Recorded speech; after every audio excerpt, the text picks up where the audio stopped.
Hello, hello, good morning, good afternoon, wherever you may be, good evening in the world. I realize we're broadcasting on the World Wide Web, but come on in to the bird's nest, come on into the space on today because I have been thinking, I have been processing, and I have been seeing things. And I want to talk to you about trauma. I want to talk to you about when we see things and behaviors occurring within ourselves, others, those around us, people, things, animals around us. We can misinterpret what seem like negative characteristics and traits, and sometimes it's just trauma. Sometimes it's just how trauma is manifesting in our lives. But I'm not really here to talk most about the trauma. Like, let's just be honest. I'm here to talk about how we get past barriers of loving each other, communicating, uplifting each other, empowering each other, because that's really what this is all about. Let me take a swig of water because hydration is part of overcoming physical trauma. But if you don't know me, I'm Jamaica. I am the founder and executive director of the Hummingbird Project.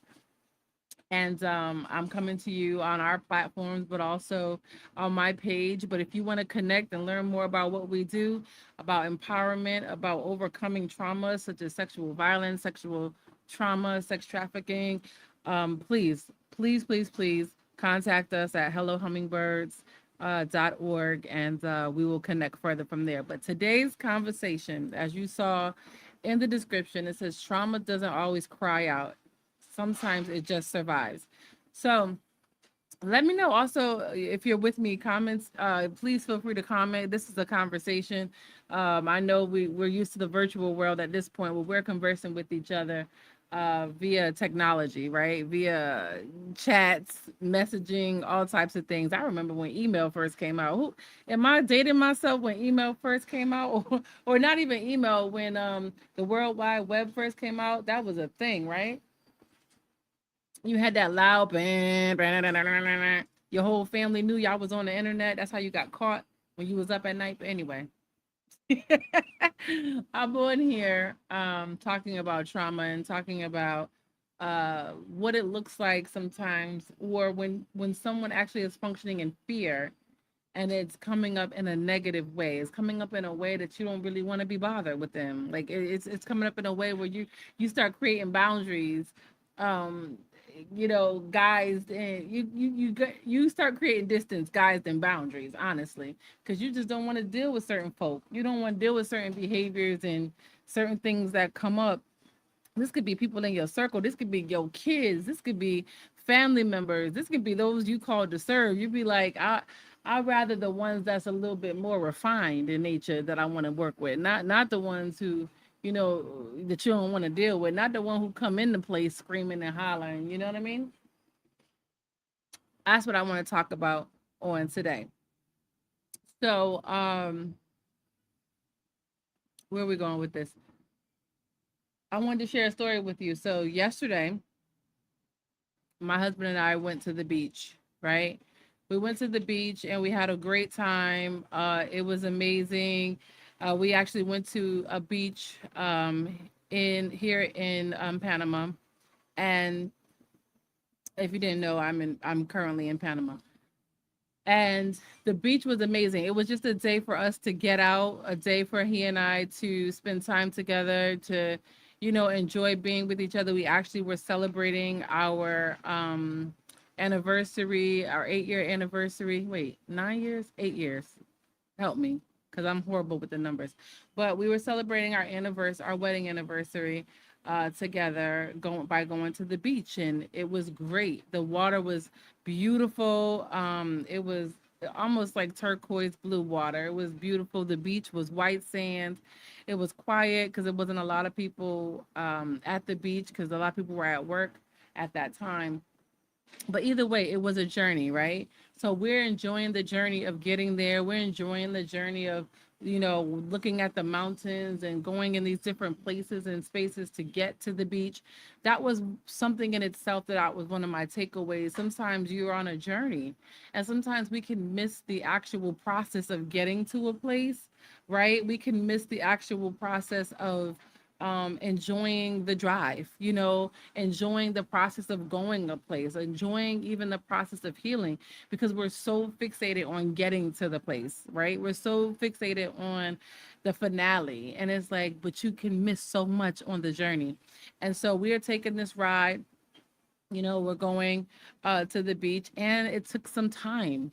Come on, somebody. It took some time to get there. It was like a almost a 2-hour drive there and back. And sometimes we'll say, oh, that's just gonna take too long, right? I don't feel like dealing with the ride. I don't, is it worth it? And I just want to encourage you, even using that as an example of pursuing healing, pursuing overcoming aspects of trauma and aspects of just disappointments, aspects of rejection, aspects of abandonment.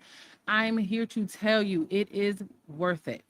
It is certainly worth it for you to take that ride, for you to take that journey, and to know that it might not happen overnight. It might take a little bit of time for you to go through whatever healing you may need. It might take a little bit of time for that person that you just like, I don't really want to be bothered with. I don't really want them in my circle because they come with a lot of stuff. It might take a little bit of time. Okay. And so we finally get there, and there were multiple modes of getting there. First, we had to take a car, right? And then second, we had to take a water taxi, because the water taxi is going to take you to the island where the beach is. And then you get off the water taxi, and then you got to do a little bit of walking, right, to find your spot. So there's almost three modes of transportation you have to do in order to get to your destination. And what does that tell me too? Sometimes it will look different. Sometimes in your walk or in your time of healing, you may need therapy, right? You may need like standardized like literal talk therapy, or you may need another aspect, EMDR, or you might not need therapy. You might need what they're calling mental health coaches these days, right? Somebody that's actually running alongside you as you're making the play, as you're going forward, versus looking at the aspects of your past, right? Or you might just need a good friend who's a really great listener, and who's your sister girl, like that, who's just gonna walk with you and be there for you in your time of need, right? It just may look different. You might dance it out. You might not even want to talk about it. You might just want to have time of your own in your own faith journey, or in your own time of worship. That might be your way of getting to your destination, but it changes. And so will we be open to when I'm walking versus when I'm riding in the car versus when I'm getting in a water taxi, like all to get to the beach? I'm going somewhere with this, but that was the process. And these are all the things I'm thinking about, our willingness to actually overcome, our willingness to find out what it is that others may be seeing in ourselves, or that we're even seeing in others, that are like, that's disturbing. Like, I don't really want to be bothered with this person. I don't want to, or somebody might be saying that to you. Somebody might be saying, I don't really want to be bothered with you, or their behaviors. They're not calling you. They don't invite you to the events anymore, And so as we were going to the beach, I'm thinking about this on the way, and I'm thinking, wow, there's a process to getting to the destination. So my husband and I, we reached the beach yesterday, and we were having a great time. We were sitting, relaxing, enjoying ourselves. And this is in alignment again with this topic of trauma doesn't always cry out. It sometimes just looks like survival. And there were all these dogs. Now in Panama, you'll find certain parts of Panama, you'll find a lot of dogs, right? And sometimes they're owned by people, and sometimes they're just dogs that live in the community. And when we went to this island, there were dogs that appeared to have collars on them, right? And they looked like they ate well. So they looked like were owned by somebody, even if it was just the community, coming together to take care of them. They looked pretty good. Their mannerism was, pretty playful, like a healthy dog would exhibit, right? And then there was this one dog, and he didn't look malnourished, but he definitely didn't look as healthy as the others, or he or she didn't look as healthy as the others. I actually think it was a girl. And their coat wasn't as clean, and she had some hot spots, on her body, where the skin, the fur is removed from the skin. Um, and you can see those hot spots. And so I kind of peeped her when we got on the island. And I generally don't do dogs. I think traveling down like the Central America and even to some of the islands, like I've learned to be accustomed to dogs walking around. If I was in the States, I see a dog walking down the street, it's a problem. I don't know that dog. But for some reason, my temperament has changed because I'm like, oh, ain't nobody else bugging out about these dogs. So let me kind of look at that, how I'm entreating the dogs in my new environment, right? That's also a point when you're dealing with trauma. You get into different environments, but you still using the old way of how you would function when you was in this space, and it's a whole different play over here. It's a whole different atmosphere when it comes to dogs over here. And so I'm looking at this dog while I'm enjoying my time, and I'm just taking note of how the dog is very scary. The dog, every time a motor is started on the boats or something, the dog just takes off running for no reason. None of the other dogs are running. Nobody else is running, but this one dog would just run and run and run. And I was like, why is that dog doing that? Now I could have focused on the dog's behavior, but then I kind of tapped in and I was like, what happened to that dog? Right. So I don't know about you. Has anybody else been in you've been doing a whole different thing? Like I said, I'm at the beach and my mind is looking at what is wrong with this dog. I know my husband was like, okay, why are we still talking about the dog? I mean, he got compassion, but there was something different for me about this dog where I'm asking questions. I'm like, y'all see this dog? Why the dog running? Why the dog can't sit down like everybody, all the other dogs, Why the dog ain't being pet and fed like the other dogs? Other people on the beach were picking up the dogs, picking them up, giving them water, giving them some of their food and stuff like that. It was like the dogs were a part of this island community. But nobody ain't doing that for this dog. A lot of times you'll see the person, I'm using that as an example, but they're the isolated one. They're the one that tends to want to be by themselves more times than not. They're the one who starts off with the pack, but then slowly but surely they start leaving the pack. They over here by themselves. They stop conversing. They stop being in community with everybody. And then all before you know it, that person is gone. That person is completely isolated. That person has a hard time connecting with the community. And that's what I was getting from this dog, right? But there's a point where I start eating and the dog starts coming around, but not close enough. It's not begging. It ain't looking. The dog gave no eye contact, right? No eye contact. And it made me think about how um like our nervous systems, like when we face trauma or even fear, we might not even have to call it trauma, but like a fear response, when a lot of times when we as human beings or even animals, as I've noted, face fear, and it starts to become a norm for us, that level of fear, we have a hard time connecting because we want to be safe. Hey there, sis. We want to be safe. And so it becomes a really hard time with connecting with people, or for this, in this instance, an animal. He didn't want, he or she was not connecting with the rest of the group. Because you can tell because they didn't necessarily feel safe. There was a fear there. And you can tell in the posture of the dog. The dog's tail was in between his legs. He wasn't giving eye contact. He was coming in a little close, but he wasn't begging. The mother dog was just straight up looking, telling you, I want food, right?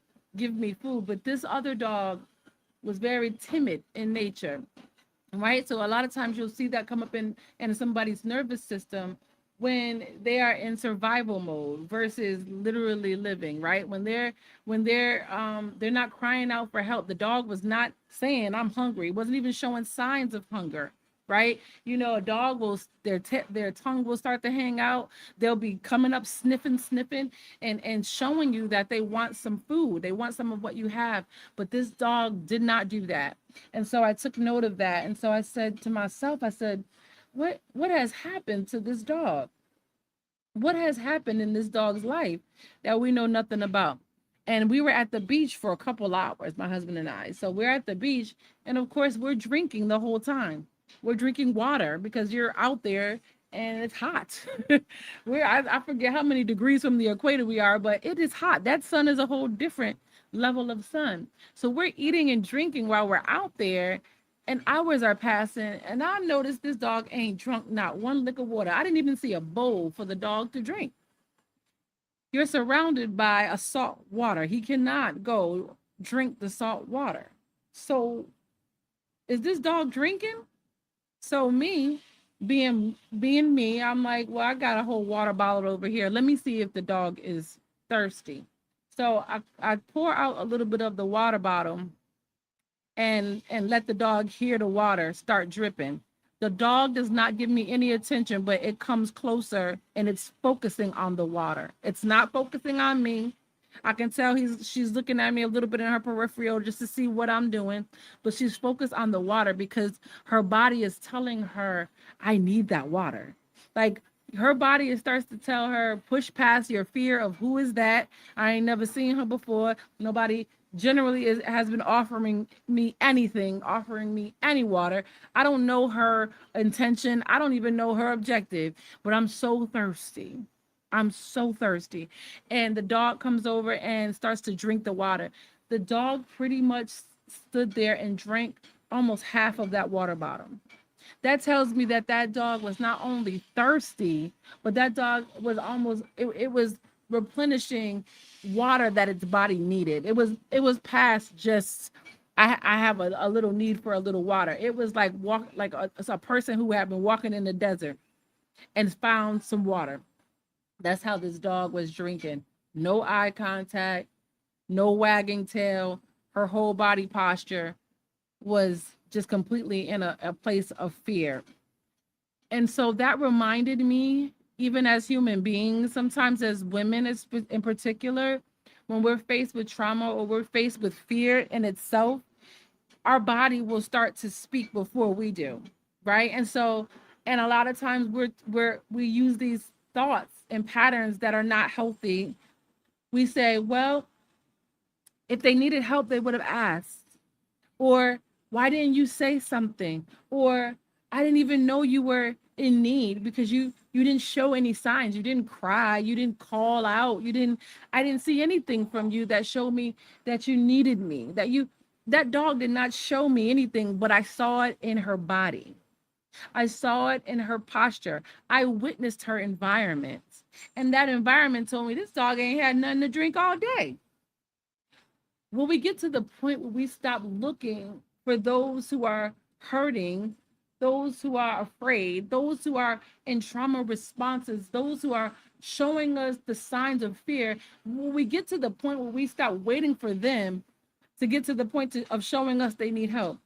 Because the body, that I read a book, the body keeps score, right? The body is going to continuously remain in survival mode. That's a default. That's actually a gift that has been given to human beings to survive. The body will automatically go into this place of protection. And it doesn't help us connect necessarily because it's not about community at that point. It's about surviving in that body. When are we going to get past waiting for somebody to get to the point of showing us the sign that they need help and just open up the tap of water and show them, I got it. I got you. I'm entreating you and I'm calling you, right? I don't speak Spanish as well as I would like to. And so the dogs here, they speak Spanish. Because, right, you have humans that are speaking Spanish to them. So all I knew is mira, vente, vente. I don't even know if the dog, if I was saying it right. I don't know if I was pronouncing the words right, but I was saying mira, look, vente, come, right? Come. And the dog did exactly that. And I poured as they were coming, as the dog was coming. And so I'm saying all that to say, I'm using this this situation with this dog at the beach, is that I could have thought that is not my concern. I'm out here with my boo. I'm out here with my husband and we about to enjoy the sun rays. We about to enjoy this beach. We're about to enjoy this promise that we have been given of rest, of love, of re-engagement, of restoration for us. And I could have been like, this ain't the season for me to be pouring. But I'm gonna tell you right now, that's not a function of humanity. It's not a function to see others hurting and you feel this ain't my hour. This is my hour of doing me, right? Like we can get there sometimes. We're like, nope, I didn't gave so much to everybody else. I didn't because we didn't have boundaries that kept us, you know, kind of equal where we're balanced in life. And so we just poured so much that we got so empty that we think that we just get a break from loving people. We just get a break from serving people. And it may look different in different weights and different measures at different time, but can you see your sister in the midst of you thirsting and not give her water? Can you see your sister in the midst of hunger and not offer her food? The dog, I offered him her some pretzels because that's all I had. I offered her some pretzels, and I kind of laughed because I thought, oh, she must not be hungry because she wouldn't eat the pretzels. She wouldn't eat them from my hand, and I put them on the ground, thinking, maybe she'll eat them from the ground, but she wouldn't eat them, and I thought, well, wow, if you hungry, you would just eat. Don't we do that too? We'd be like, listen, I'm offering you. I remember going out in the street doing some street ministry and going into hot spots where there were, sex work going on and traffickers and trafficking victims actually out there. And some of the women would come and be like, I don't like those underwear. Like we would give them like underwear packets with, different things, toiletry items in them and things like that. And they would say, oh, I don't like those. Or we would give out coats and they would be meticulous about which coat they wanted. And some would say, are you serious? You better be thankful that you getting a coat. No, that's actually not human nature. For us to think that you better be thankful that you just getting something to eat, or you better be thankful I'm even giving you some underwear, or you better be thankful I'm even giving you a coat. That's not human nature because you choose what you want to eat every day, don't you? Right? You choose what you want to wear every day, don't you? That doesn't that desire doesn't leave a person when they're in hardships. That desire doesn't leave a person because they're homeless. That desire of having your specific wants or needs being met or even considered, it doesn't leave because you're down and out. So at first I'm thinking the dog, I'm like, well, wow, you would think you would have ate this. But then I thought, oh my goodness, this might have just been me. But I'm like, these are the American pretzels. I done got these from the store that sells American food.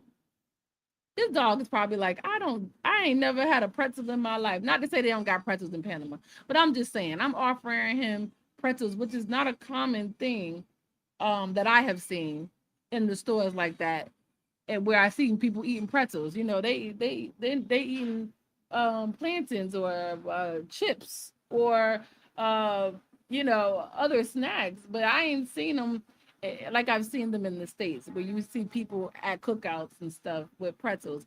And I thought, oh, maybe he just doesn't, you don't know what this is.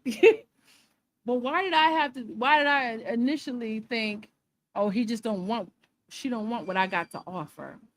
We have to be careful about that when even those that we're serving or those that we're standing with, that they still have their own desires too. They still have their own wants too, right? But I wanted to read this that I wrote down to you. That healing begins when someone consistently experiences safety, not just kindness repeatedly. They feel safe with you. That's what you do when somebody is exhibiting signs that you're just like, I don't like her behavior. She go off all the time. She's nasty in her conversation. She cusses us out. I remember handing out food to somebody. She cussed us out every time. But I said we gotta be consistently there and safe every time. We cannot return curse words for curse words. We cannot return nastiness for nastiness. She needs to see something different, and it needs to be consistent. We need to show safety. How many times, and I've heard this so many times from women, that they were degraded by men, right? They had a pattern of men in their lives who degraded them, spoke negative words to them, called them out their names. But how many times did they say that wasn't the first time? That's not where it started. It didn't start with the men. It started with my mother. My mother would call me a B. My mother would, that I thought B was my name. Come on, somebody. And I pray, I'm not trying to trigger nobody, but I'm trying to give context as to why sometimes things are the way that they are because of trauma. So we looking at why she cussing us out over here and we trying to give her food, but she has been accustomed to being called the B word. She has been accustomed to somebody cussing her out to come eat dinner. Somebody cussing her out when she fall and hurt herself. Instead of embracing her, she got cussed out for falling. Because you made me get up off the couch and come and get you. You made me come outside and see about you when I was doing me. Come on, somebody. Somebody has faced that level of trauma. And but all you get is when she come and cuss you out at the food pantry. Well, all you get is your friend who got a filthy mouth, but y'all love being around it because you can see her heart at times. But then sometimes she just come up and she just nasty, right? She's mean spirited to you. You're like, she could come with us this time. It all depends on what mood she's in. Come on, somebody, do you know people like that? Well, you gotta gauge their mood before you entreat them. You like, let's see where she at next week. Everybody else get a direct invitation. Everybody else get a direct invitation, but y'all got to gauge where she at that week before y'all invite her. We got to start asking her what happened to you. We got to start saying when we have relationship and have created safe spaces for people, continual safe spaces for people. We have to start saying to them, here's what I see. I see you get angry very quickly, and when that what that looks like, because sometimes people don't even know they're angry. They get defensive. I'm not angry. I'm just being me. People got to accept me for being me. Okay, well, I'm going to tell you what being you looks like and why people are not calling you. And that's okay if that's what you want. But sis, am I my brother's keeper? Am I my sister's keeper? Yes, I am. And a part of that is me telling you why you get so mad that you were the last one to know about the event. And so we're not gonna lie to you anymore. We're not gonna tell you, oh, we forgot, or nope, we're gonna tell you the reason why I didn't invite you when I invited everybody else is because you have a bad attitude, and your bad attitude comes out like this. And sometimes people struggle to be around you. Ooh, that hurts. Ooh, that sounded really sad, didn't it? That sounded really hurtful if somebody said that to you. But if you want to grow, come on, somebody. If you want people around you to grow, if you want to grow yourself, it might be tight at first. You might get mad at first, but you're gonna process that thing, and that's the hope. When relationship has been established, when a person feels safe in your presence, if they might not like what you said, but they're going to process it and start gauging that self within themselves. So we got to stop thinking so much about how we going to feel about what people say and what they do. I want to see you grow. I want to see you live versus surviving more than how I feel about what you about to say about what I said. Come on, somebody. And the way that we do that, and I'm coming off of here, but the way that we do that is building up ourselves as well. We won't be so offended all the time if we saw our own value. Come on, somebody. You won't be offended when somebody tell you to mind your business. When you tell them something about themselves because they've invited you in relationship with them, you won't be offended because you only get offended when you still question the validity of what you have to say. You only get offended when you still question if what you have to say is valuable. You only get offended if you are not looking for an outcome from what you say, but just the fact that you shared it. You gave additional knowledge to someone that can now make an informed decision in their life. That was your whole premise of saying it. Not for you to get the, you know what, sis, you right. Because sometimes you ain't gonna get that.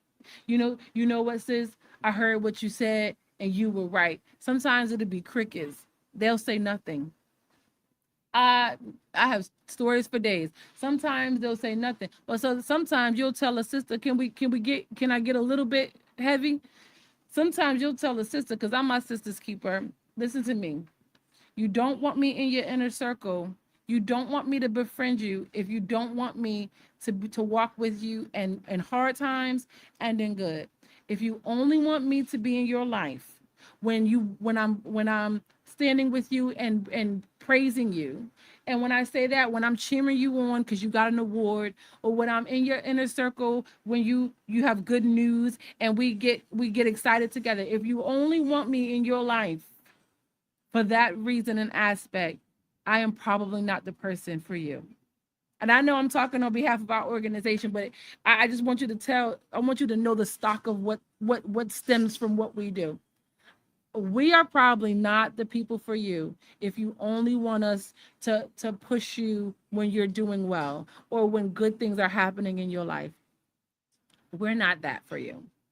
We are the type of people that you want in your circle that's going to show up for you when you're winning, that's going to root for you, but also that's going to tell you the truth in love when things are off. When you are, we love to introduce, okay, I'm going to go left, but we love to introduce when we're dating and we're at a high time and it's the honeymoon period and we're excited.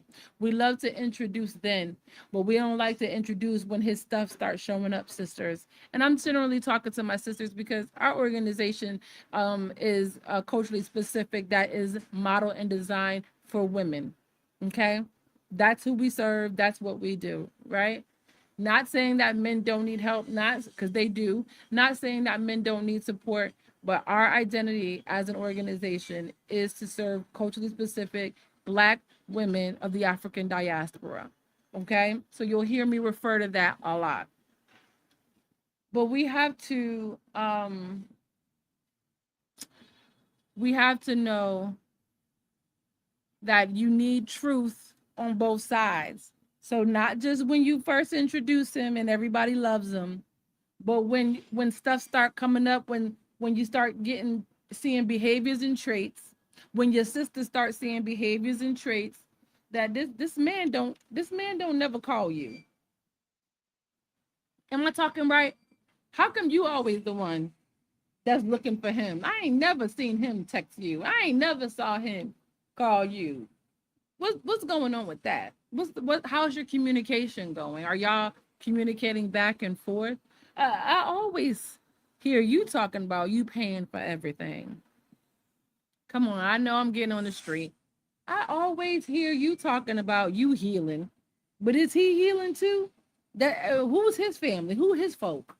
If you don't want to be in community with the good, the bad, the indifferent, the disagreement, the we see things different ways, then I'm not your cup of tea because I'm trying to see us grow.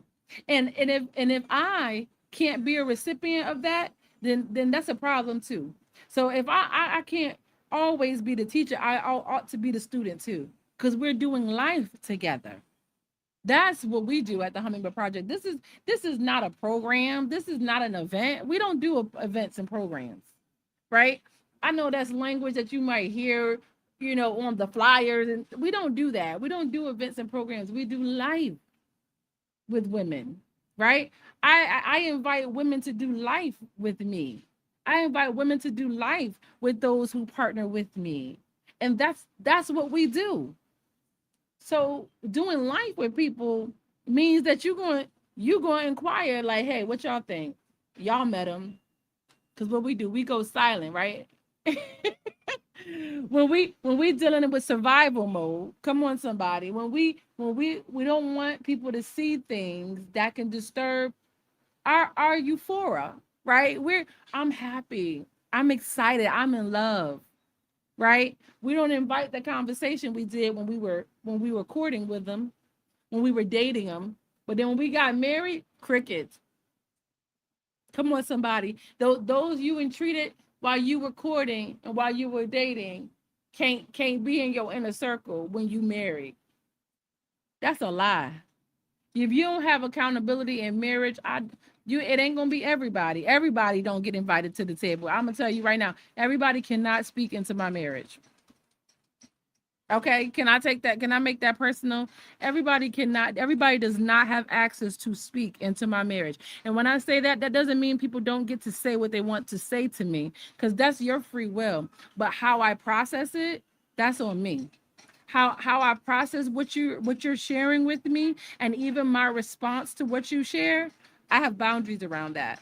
Right. So you will find that, people may speak into my marriage and inquire of my marriage and realize they never got an answer from me in that conversation, because I didn't give them access to have that level of conversation with me, because I protect my marriage.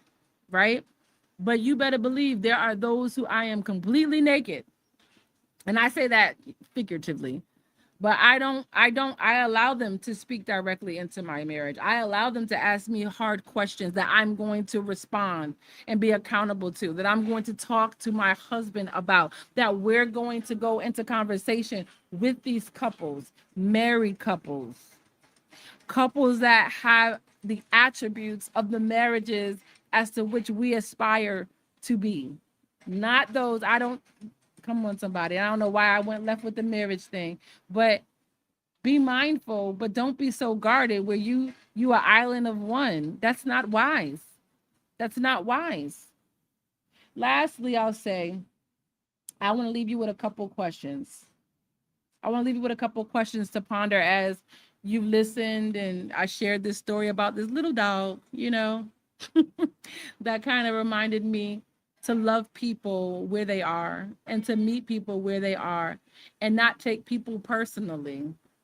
You know what I mean? Not to take how they do things personally. I remember this lady cussed me out. I was writing her a check. Listen, I was writing her a check to support her situation. And as I'm writing the check, she is cussing me out. How long it took. It should be more than that. All these things. And my flesh, the old girl around the way that used to, the girl that was from, you know what I mean, like that 90s girl was trying to show up. I was about to tell her, I will cut this check up in front of you. Is you crazy? How dare you? That's what my inner man was saying, but I had to check it and say, hold up.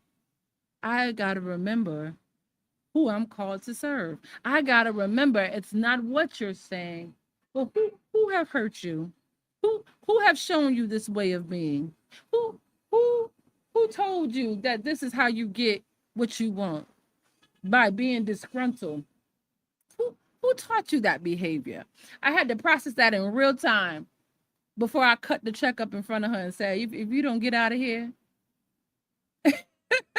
waiting for her to respond with thanks and gratitude, right? And hope. She did not show up that way.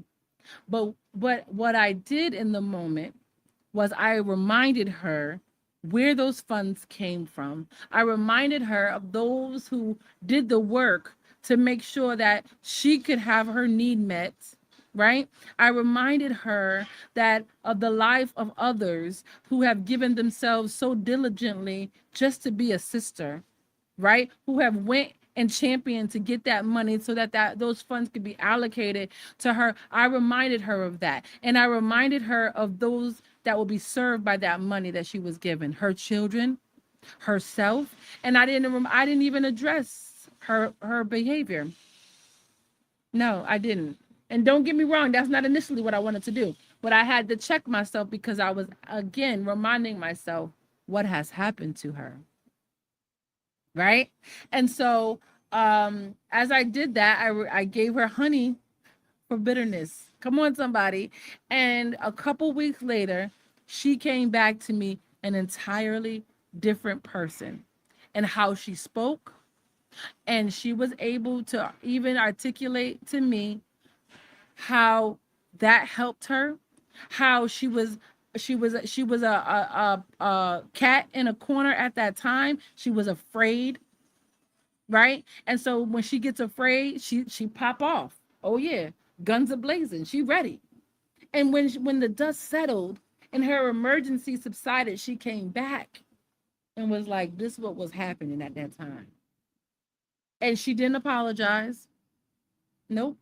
She just came because she was coming to herself, y'all. Right?